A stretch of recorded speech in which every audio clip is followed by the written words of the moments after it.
So we had a few words about why birds migrate, how they do it. You know that they have proper wings for that. They can partially eat themselves to survive. They can somehow see the magnetic field of the Earth.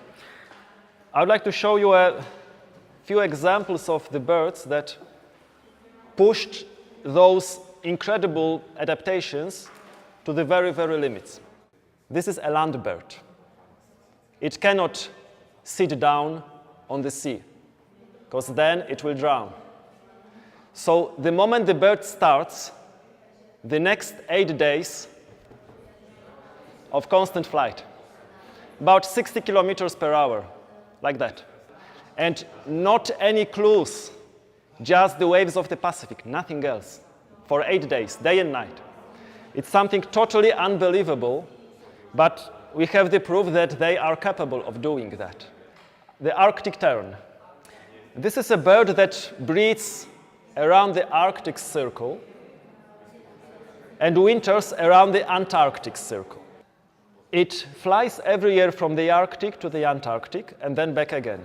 This bird feeds on fish, so it's not as such a demand for it, because it can feed during the flight. It just dives for fish, okay? So it doesn't have to put so much weight and so on and so on.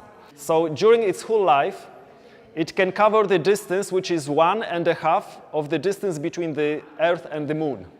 Look what is written on them. What is the material? Read what is written on them.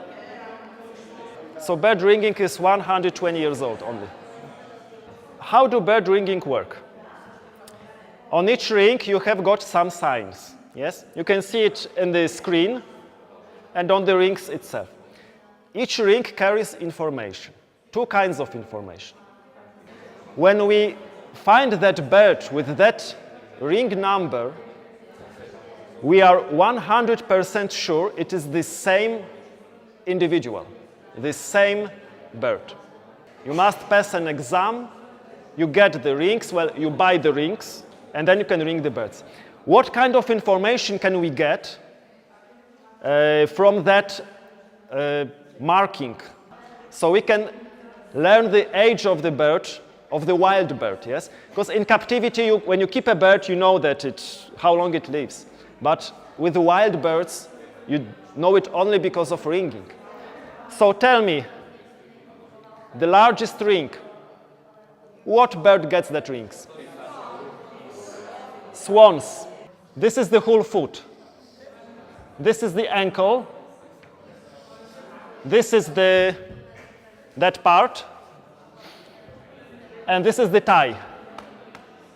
But that part is quite often covered by the body. Yeah? And we put the ring here. So the bird walks on their toes constantly. They don't walk on the whole foot, but on their toes. From big and long-living birds that get large rings, like swans or gulls, you have one bird that it's read hundreds of times. But when you ring small birds like robins or goldcrests, you sometimes have to ring a few hundreds of them to get information from just one. We are giving classes for mostly high schools, like here with the sparrowhawk.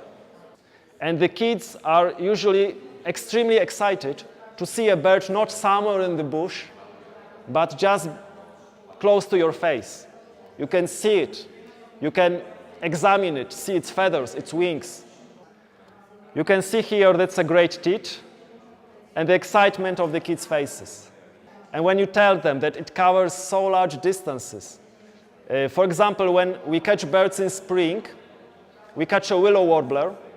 I always tell the kid that that willow warbler 2 months ago was seeing elephants, giraffes, lions in Africa. Yeah, and now it's here in Poland. And the kids are absolutely excited with that the bird just touched them for a while. And they had their own role in the data because they helped us release it.